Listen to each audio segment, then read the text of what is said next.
their phone. Okay, can everyone see my screen? Yes. Yeah. You are good. Okay, well, super excited to be with you guys here today. And I want to talk to you guys about something that's kind of outside of the norm of what we typically cover in these group calls. Before we get into that, as always, we just want to hear good stuff going on in your business. We want to hear the good stuff going on, and we want other people that are a part of Redmond Growth to hear the good stuff going on as well. This photo right here, I may have mentioned this guy before, but it's been a while. So this is Ryan Jonas. Anyone here know Ryan Jonas? Raise of hands, yes or no? Okay, I only ask because he refers us like a lot of business, so I didn't know if any one that he referred us here. So Ryan owns a company in Salt Lake City, Utah called Upfront Plumbing, and he's been in the plumbing industry for about 15 years. And he's like a decent plumber, you know, in terms of the actual skill set, but he's really, really good at customer communication, and he's really, really good at sales. And those two things go hand in hand. All that to say is that he started his business, I believe it was in February of 2021. In 2023, they're on pace to do $3.8 million this year, and they consistently run a 20% net profit. And working with him has just been incredible. He's a guy that like really knows his stuff, but he's also remained super open to our feedback, our marketing team, our systems, and it's led him to the success that he's having. Now he's in the middle of actually looking at HVAC companies to buy and bring on. So want to give it up for Ryan, and just wanted to open it up. Who else has some wins? Wins of the week. What good things are happening? Shatoya. I would say that we ran our first team meeting with our actual like technicians this week. Ran with it. So that was a small win for us this week. That's huge. That's Woo! awesome. Come on. And it's like, oh, a team meeting. How is that a win? It's a big win because the team meeting is a fundamental, it's really the cornerstone of what moves your business to a business of chaos and burning fires to a business of structure, organization, and order.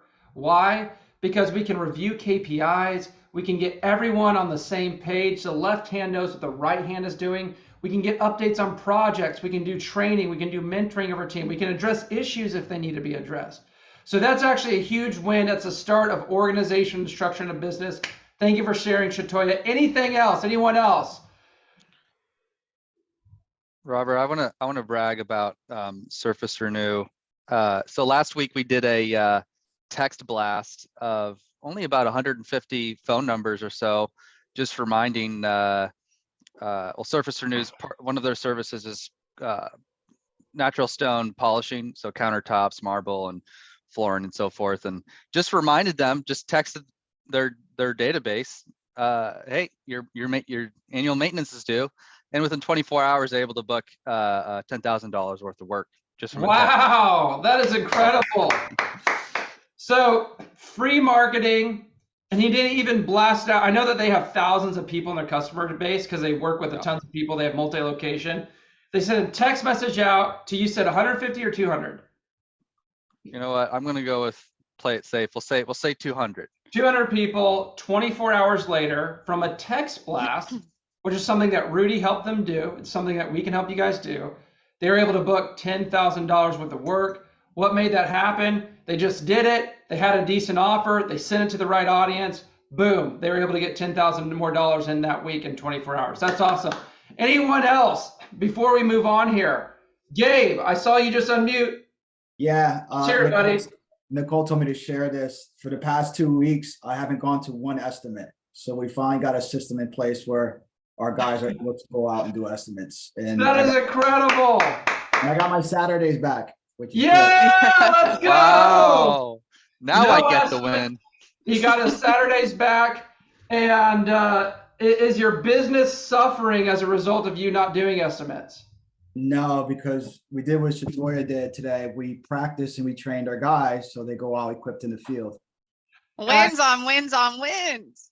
I promise we do not like tell our clients what to say. Okay.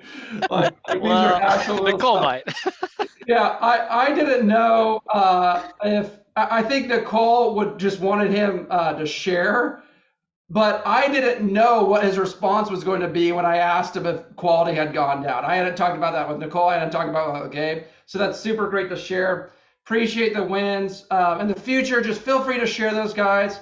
We're just a community here that wants to encourage each other, share with one another what's working, what's not working. So please feel free to share in the future if you weren't able to share today. I got one to throw in at the end with about the triple D list that I finally sort of got around to, which was huge.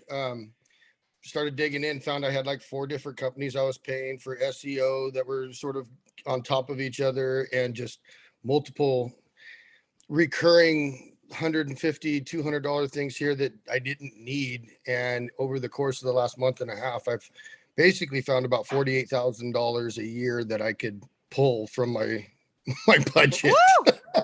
Dude, That's huge. $28,000 a year. That's like a big bonus, or that's literally like hiring an entire another person to help you do more work. Yeah. It was crazy with how small the dominations were, but how many of them you consolidate all up. these people into one group. I've got one person doing the Facebook, Instagram, SEO, website, whereas there was like 4 different people doing it. And no, the left hand wasn't talking to the right. So it saved me about $5,000 a year just on that. Wow. Well, Ryan, I appreciate you sharing that. And the triple D, it's a method to manage your expenses. And I know when I was first in business, like when I thought of reducing expenses, I was always looking for like the biggest expense. Like what's the biggest 1 or 2 expenses I can take away?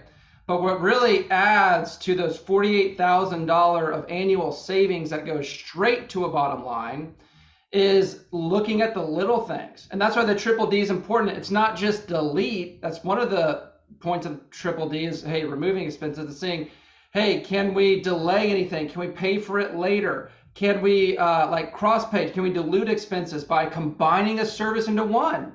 Exactly what Ryan just did. And so appreciate you sharing that, Ryan. Let's get into it here. So my talk today is I just want to talk to everybody about 3 principles of growth and entrepreneurship. There are 3 principles that we have really had to embrace here at Redmond Growth in our own entrepreneurial journey. And I believe that there are 3 principles that really any individual or any business needs to embrace if they want to experience growth. This is going to be less of like a systems kind of talk. Like a lot of times we talk about like the profit first system, or we talk about like how to manage a P&L and how to apply like the triple D, or we talk about, sales or your Google listing or these different like systems. This is going to be a real, more of a mindset, more of a perspective talk today. However, the reason why I feel it's so important is because if you don't have the right perspective, then a lot of those other systems and a lot of that effort that you're putting forth in your growth, it really stunts that. It really slows that down or prevents that from happening. And sometimes I know I have not always realized when I have been the biggest limiter to my growth or our company's growth. I've had to take a step back and ask myself, am I being the bottleneck here? Which as entrepreneurs, we don't want to ask, because we're the people that went out there and started a business and got it done and we know how to do everything. But it's a legitimate question that if I can ask that and embrace that discomfort a little bit, there's been huge opportunity for growth. Hey, what am I doing stupid? What am I doing wrong? What do we need to do better? So I want to get into it here with you guys. And the first principle I want to talk about is something that I like to call the growth cadence. Okay, the growth cadence. Okay, that word cadence, like I'm a football guy, so whenever I heard the word cadence, I think about like a quarterback, big Green Bay Packers fan. Fortunately, we just lost Aaron Rodgers. Don't want to talk about it. But I'd hear over the past years, Aaron Rodgers, he had a cadence, blue 42 set hut. They talk about cadence in the military. What a cadence is, it's really a rhythm. It's really a certain tone that you repeat where everyone's in the same step. Everyone's on the same page. We're setting the tone. We're setting the rhythm. And so the growth cadence, it consists of really 4 parts. So there's these 4 different things that when they work together, it creates one growth cadence. And those 4 things are plan, execute, measure, adjust. Okay? Plan, execute, measure, adjust. This is a methodology that you literally can apply to every single system or any system or process in your business to see improvement. Okay? Let's get into it. So the first thing that we've got to realize, whenever we are trying to grow anything, we are in, and that could be, our business. That could be we're trying to grow other people on our team. We're trying to grow ourselves. It could be anything. Whenever we're trying to grow anything, we are existing in a state of uncertainty. Why do we exist in a state of uncertainty? Because if you're going to grow, that means that you're getting to a place that you haven't been yet. And if you haven't been to that place yet, you may be able to imagine it in your head or have this idea of it, but you haven't lived it. You haven't been there. You're uncertain about what it is like when you're there and what it's going to take to get there. We can follow proven methods, proven systems, and strategies that are highly effective. However, we are the ones implementing those strategies, not someone else. We're the new variable in the equation. We've got different people on our team. We're in a different part of the country. We're existing in a state of uncertainty anytime we're trying to grow anything. So why do we need to point that out? Why is it important to realize that whenever we're trying to grow something, we first exist in a state of uncertainty? It's because whenever we attempt to grow, what can happen to a lot of people is that they want to sit on the sidelines and make elaborate plans or have like complete certainty that this is going to work. I have to have accurate predictions that this is going to work. Or this is one that we hear a lot. I'm sure no one else here has ever done this, is, hey, now's just not the right time. Hey, we got this software that we're implementing. We just hired someone, we got this new project that's coming up. It's just not the right time. Something that I realized, by the way, side point, that it's never the right time. And I know that kind of sounds cliche, but it's actually true. Life never, I don't know about you, but for me, like life has never reached a point where it's like, everything is smooth. Let's start doing all that stuff that I want to do. No, but this stuff can keep us from acting. And whether or not we admit it, the reason why we want elaborate plans, predictions, the reason why we want to wait for the right time is because whether we admit it or not, we're existing in a state of uncertainty. So how do we overcome that? We overcome that by using a method of rapid and continuous execution, action, measurement of that action, and refinement of the system based upon what we did. Here's what I mean, and this is the most important part of what I want to communicate here, okay? Whenever you're trying to grow anything, it could be you're trying to get better results for your hiring. It could be that you're trying a new form of marketing. It could be that you're running a sales process. It could be that you hired someone new and you have them in a new role. Whenever you're doing anything new and you're attempting to grow in that area, first start by simply creating a plan based upon your desired outcome. Okay? Don't get too caught up here. We've got to have a plan. Hey, we want to achieve a certain result. How do we achieve the result? Use your coach, use proven systems, use your years of experience, create a plan. Hey, this is the result we want to achieve. Here's how we're going to do it. Okay, that's step one. Step 2 is execute the plan. Take action. If you're a Redmond Growth client, you know we're big on something. It's called action. That's why every meeting we talk and go over and assign action items. It's not because we just like piling your lives with work and things to do. In fact, if we didn't have to assign you anything, we would love it, okay? We would love it because you guys would love it, okay? Unfortunately, the only way to grow anything is by taking action, okay? So we create a plan, we take action. Now, here's the part. A lot of people are really good at taking action, especially entrepreneurs. They're like action machines a lot of times. However, they're like blind action machines. It's like, I'm going to get stuff done. I'm going to get stuff done. I'm going to get stuff done. And they are running on that treadmill for like 4 or 5 years of just getting stuff done without realizing that they're running in a circle, you know? So how do we get out of that circle? We have to measure. You have to sometimes stop taking the action and measure the results. Is this working? Is this moving us closer to the desired outcome that we're seeing?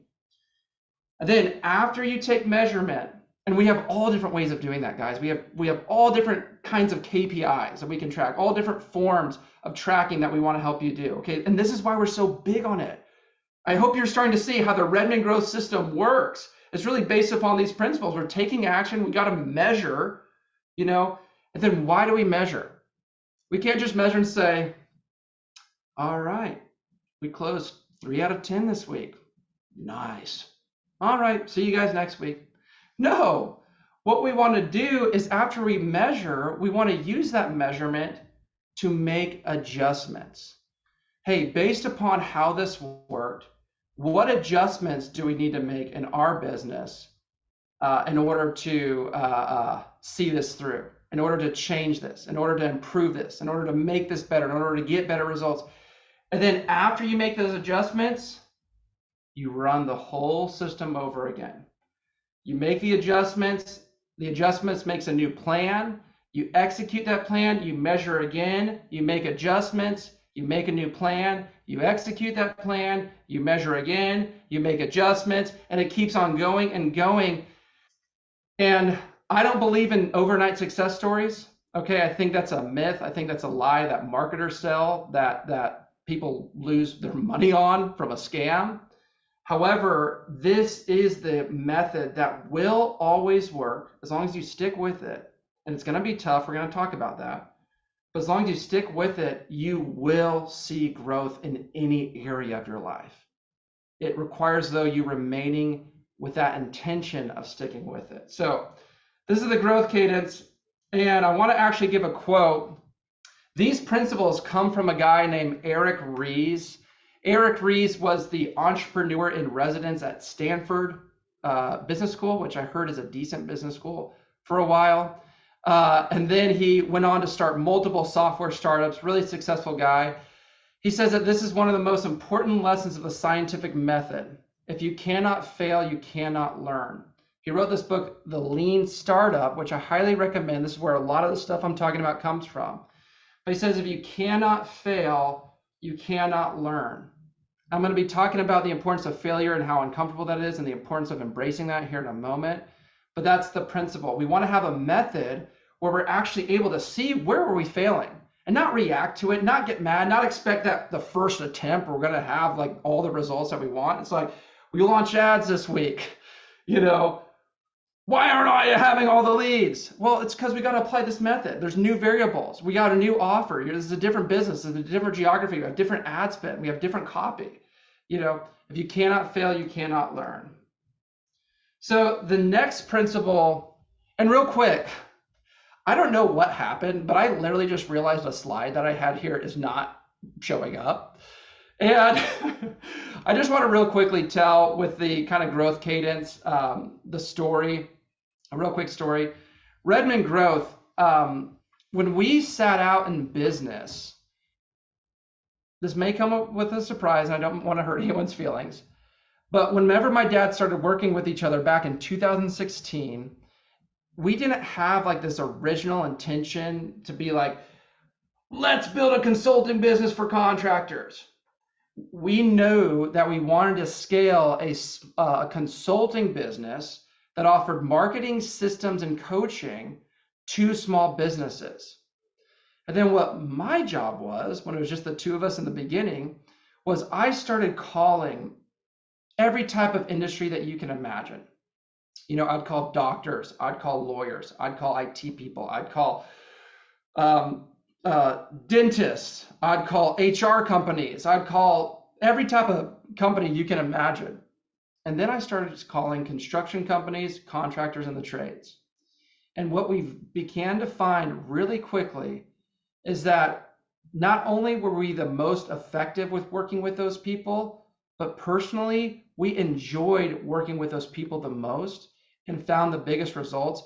I don't know what it is. And I've worked with, and this is not all like doctors and lawyers and everything like that, but in my experience, a lot of times working with those people, it's very hard for them to be coachable and open to feedback.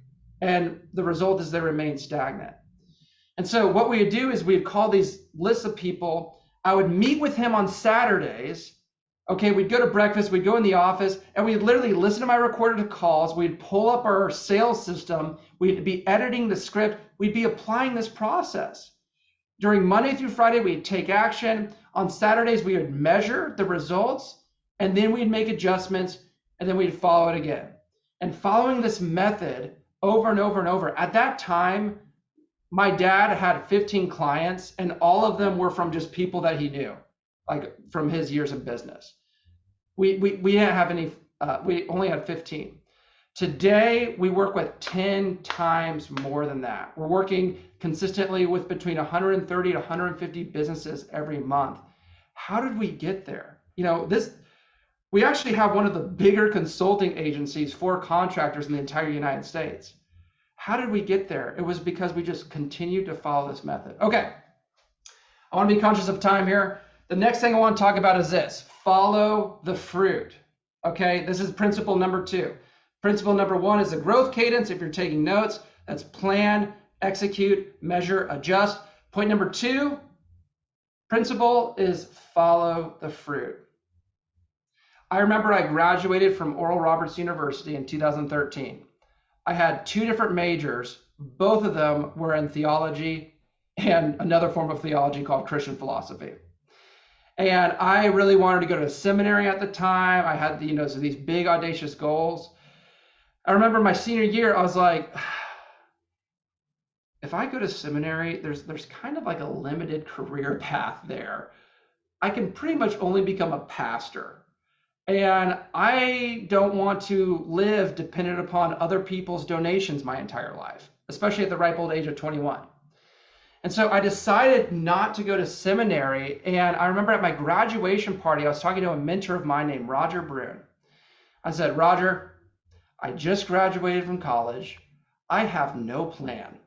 What's the best advice that you would give me? And he kind of paused for a minute. And he's like a very thoughtful, kind of like stoic sage type of wise person. I kind of looked, thought some more. And he looked at me, he said, Robert, just follow the fruit. Just follow the fruit. Just follow what works and continue to follow that, and everything's going to work out.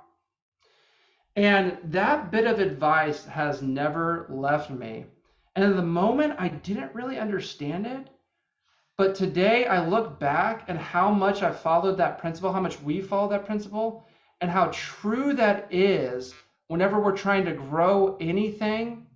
You see, a lot of times we have a certain preference of how we want to get there. We have a certain ideal of when we want to get there, of when we should grow and have all these results and have all the success, and how we should do that, and where we should do that, and who we should do that with. And what that creates a lot of times is unnecessary suffering and stress, because we're the ones who determine whether or not we're going to be happy with the results. And even when we're getting results, we're going to be unhappy because despite them being results, they were not the results we wanted before. Let me try to break this down a little bit further. After you plan, execute, and measure, so after you apply the growth cadence, The adjustment part is based on just following where the fruit is. What does following where the fruit is mean? Just follow what's working. Okay? What is working? Continue to follow that. There's a mentor of mine who I'm pretty close to. He's a very dear friend of mine. His name is Jesus Christ. And he one time said that you will know me by my fruit. Okay, and that's a profound spiritual principle. And I believe that any profound spiritual principle is also just a profound life and business principle that kind of illustrates the importance of following the fruit. What's following the fruit? Simply following what's working. Here are some really important questions, and hopefully this can sink in with some of these questions. Here are some really important questions that you can ask yourself. Where are you having the most fruit in your business? Okay, let's pause all our preferences. Let's pause all our what we think shoulds. Okay, let's pause our ideas and just simply ask ourselves right now, today, where are we having the most fruit in our business? Okay, here are more questions that we consider. What products and services are giving us the greatest profit margin? Oh, but Robert, these other products and services, they're so much more secure and I make a 5 to 10% profit on those, but the GC always hires me, but he doesn't pay me for 120 days. But are you more profitable on the residential side of things? Yes, but I have all the security. I've never done residential before. Follow the fruit. What products and services are giving us the greatest profit margin? Second thing, what product or service are we the best at delivering? Why are we trying to compete with someone who's just, let's say, better than we are at something when we're better than anyone at this other thing? You know, I love the win that Rudy just shared. You know why? Because it was a win having to do with stone refinishing. Like, not a popular service a lot of people are doing. But what happened to Service Renew? They're doing what, like Rudy, like 1.2 million now? Like they're over $1 million business. Yeah, 1.5. 1.5. Okay. See, I'm not grooming anybody here. Okay. They're a $1.5 million business and they focus on refinishing bathtubs, stone, and granite countertops. You know, how were they able to do that? They were the best at doing that thing and they just made systems around it and they continue to follow the fruit. And they're in Arkansas. They're not even in like this huge market. They're in Arkansas. Oklahoma's next to Arkansas. Arkansas is great. It's beautiful, but Arkansas is not like a big state, heavily densely populated, anything like that. Okay. Next question. What demographic and audience are we selling the most to?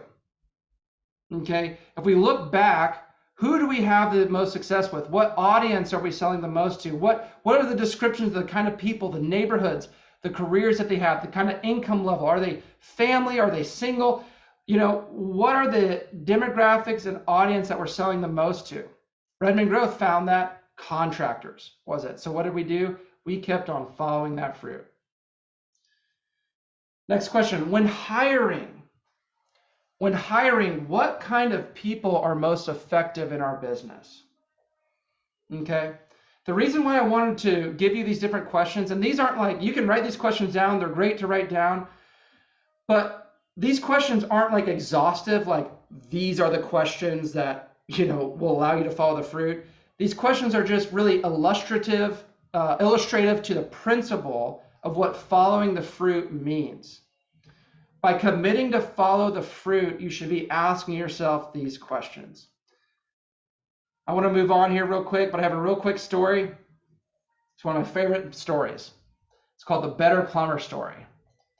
Better Plumber was a plumbing company started in Denver, Colorado. They actually didn't start as a plumbing company. I'll ruin the whole story if I say they started as a plumbing company. They didn't start as a plumbing company. They started as a sewer inspection company. These are the two owners, Jeff Watson and Travis Day. They're brothers-in-law. There were some days that they fought like dogs in our meetings, and that was okay because they worked through it and they were able to figure it out. Jeff was the one who really focused on the office administrative stuff, the marketing, the sales. Travis is the one who is the plumber who really manages the plumbing team. When we started working with them in September of 2019, they were called a better sewer inspection. Okay. And they came to us and they said, hey, we're really wanting to get into plumbing, but we're having trouble. And I said, do you think it might be because the name of your business is sewer inspection? Are you guys getting a lot of sewer inspection calls? We get a lot of sewer inspection calls, but we're not getting plumbing calls. So anyway, what did we do? We applied this principle. We found out that they had the right tools, the equipment, and licenses to get into plumbing. So what did we do? We rebranded the company. We started calling them a Better Plumber. We continued to ask ourselves, what is the low-hanging fruit we can pursue? And by asking some of those questions we asked before, we found out that they were the dominant plumber in Denver when it came to residential service work that was an emergency. Okay, that was their demographic, that was their focus. And how did we find that out?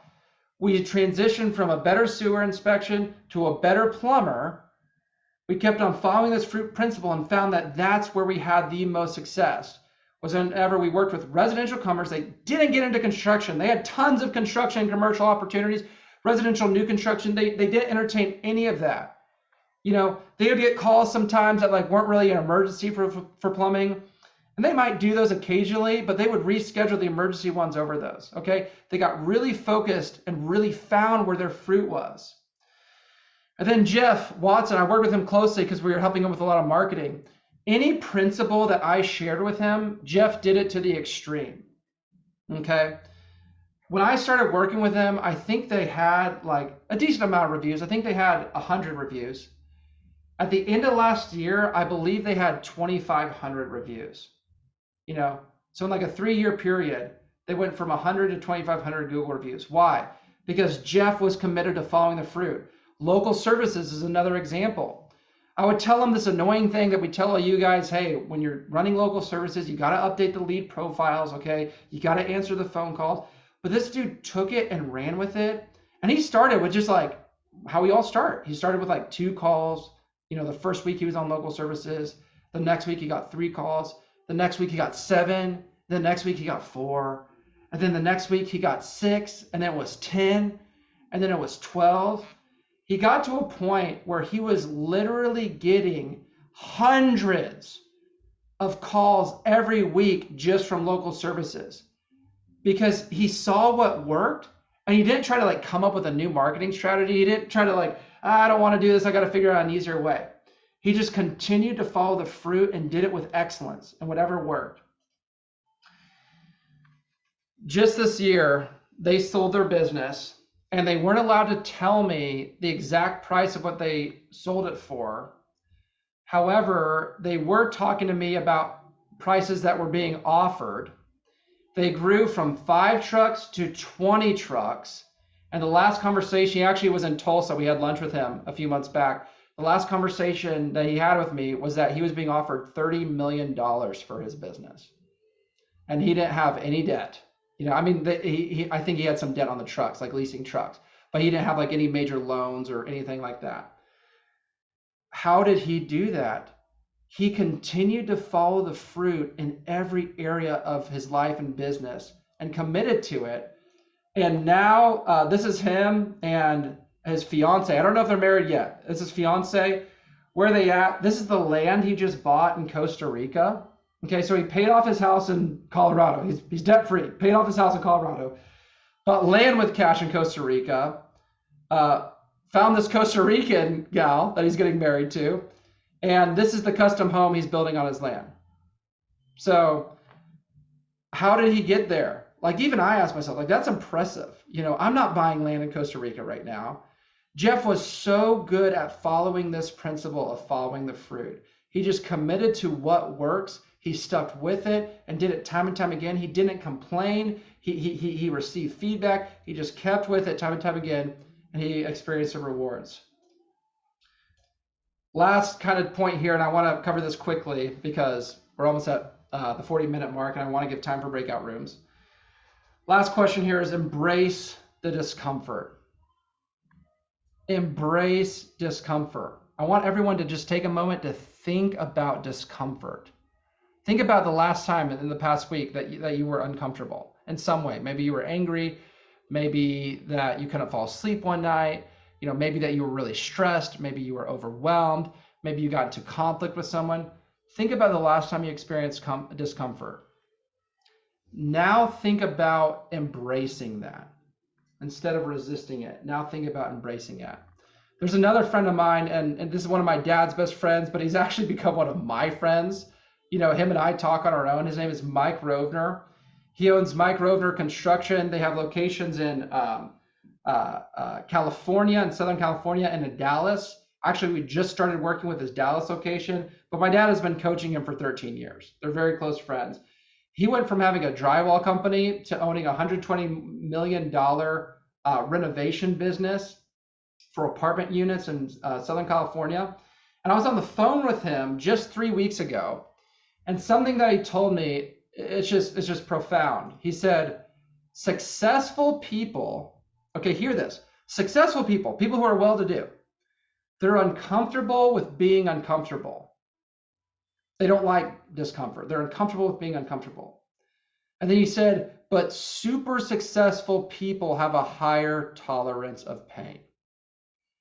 Okay, they're willing to tolerate pain.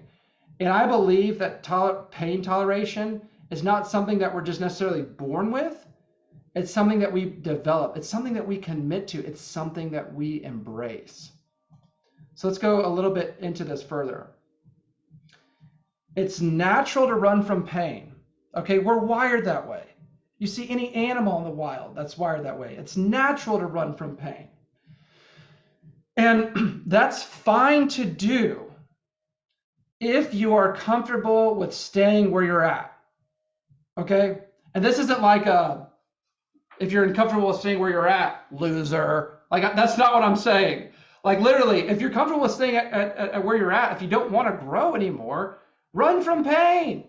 You don't need to grow. You're happy with where you're at. However, if you're not happy with where you're at, if you want to get to a new place, you got to learn how to embrace discomfort. In order to grow, you have to embrace discomfort. I remember when I used to live in Seattle, I was driving down the road and I saw this like screen printing company that was in downtown Seattle. And they had one of those like neon signs that would like go over specials and things like that. And I remember this quote came on. It was the weirdest thing. So I'm like, what is a screen printing company like doing these motivational quotes? And it said, growth does not happen in a comfort zone. Growth can't happen in a comfort zone because, going back to what we said earlier, if we're going to grow, we exist in a state of uncertainty. If we haven't been to where we're at, if we're not certain, that's not going to be comfortable. We're comfortable when we're certain. We're comfortable when we know what's going on. We're not comfortable when it's ambiguous, when we don't know what to expect, when we're being stretched, when we're developing skills, when we're not good at something, and it's painful because we're not good at it. However, when that's happening, that is the genesis of growth. Resisting only makes it worse. Okay, you can either embrace discomfort or you can resist discomfort. Here are forms of resistance that are really common. Frustration. I don't want to do this. I don't want to update my leads. I don't want to train this guy. I don't want to have this tough conversation. That's fine. No growth is going to come from that. Frustration, that's a form of resistance. Second is entitlement. I shouldn't have to be doing this. This shouldn't be this way. Who said this shouldn't be this way? You're the only one who said it shouldn't be this way. You're creating your own stress. You're not embracing discomfort. You can be peaceful in states of discomfort, but saying, I reject what's happening. That's creating your own problems. Anxiety or fear. Geez, I don't know what's going to happen. I saw on Fox News earlier that they said that the recession's coming. Which it seems like they've said that every year for like the past every year. I don't know what's going to happen. I don't know if this is the right time. what's going to come next, or I don't know if this is going to work. So we resist discomfort. We don't embrace it. Impatience. I should be further along. I've been in this business for 15 years and I'm still at this point. I should be further along. How is that serving you? How is that helping you grow? It's not. It's you're resisting discomfort. Rationality. I'm not going to do that because insert the reason that's preventing you from taking action. I don't think I'm going to do this because it's not the right time. I'm not going to do that because I don't want to overextend myself. And I heard and I read recently that, it's important to keep good life balance and putting in that extra hour to learning a new skill every night. That's just, that's going to be too much of a disruption. Whatever good rational reason is there, that can be a form of resistance, of discomfort. And we disguise it as rationality. So we appear smart, but it's really resistance. So here's a perspective shift. This happened to me recently. We've been dealing with some challenges at Redmond Growth. We're running a great business. We work with great clients, but we've been having this sales goal that just seems to, we seem to barely miss it every month. We seem to get close, but miss it. And the other night I was laying in bed, where most of the thinking happens. I was thinking about this and like, man, what's going to happen when we're going to grow? And then like something just like rose up inside of me where I like started to get excited because I realized that I had discomfort and I'm like, oh my gosh, like this is really uncomfortable. Like that means growth is going to happen. That means it's going to maybe continue to be uncomfortable. I don't know how long it is, but ultimately I'm committed to doing this and growth is going to take place. You can have a perspective shift. You are in control of this. There's two choices. Either you can be stressed out about life, or you can embrace life regardless of what's going on. Okay, I used to think that my life was really stressful, and then I realized I was just stressing myself out about life. Life wasn't doing anything to me. Life was just life. It was just happening. People, places, things. And I was just making it worse. So we can have a perspective shift. When discomfort comes, know that growth is happening, a growth which is going to increase your capacity, deepen your experience, and make you a more powerful person. It's this kind of idea that a lot smarter people said than me. It's like, what doesn't kill me makes me stronger. There's a lot of truth in that. And so real quick, Roger's story. Roger's a plumber that I work with, and I'll wrap up here. He had been in plumbing for 35 years and had owned his own business for 20 years. Prior to working with us, he could never, for all his years in business, for all 20 years, he could never break past 2 trucks or get higher than $750,000 in revenue with a 10% net profit. After being in business for 20 years and after being a plumber for 35 years, you kind of have a set way of doing things, right? You kind of know what it's about. But what did Roger do? He knows that despite feeling like all this experience, I should be further along, I know how to do this, blah, blah, blah, blah, blah. He knew his way of doing things wasn't working for him. So over these past 3 years that we've worked with Roger, he has continually sought growth, even when he doesn't want to. I've been in meetings with this man where he is really going under a lot, where he's on the verge of tears because of some of the pain and discomfort that he's had to face in this growth journey. But guess what happened? He has now grown to 6 trucks. He's set to do $2 million this year, and he's consistently receiving an 18 to 20% net profit. He's grown more in these last 3 years than he ever has in his entire 20 years of business. Why? Because he decided to embrace discomfort. So I know that was a little bit longer. I appreciate everyone for listening to me today. We'll do a really quick breakout room. I'm sorry, coaches, that I took a lot of your time. Let's do a real quick breakout room. And guys, remember the 3 principles: the growth cadence, follow the fruit, and embrace discomfort. If you guys can accept that and just let it sink in and embody that, you will see the growth that you're wanting to see.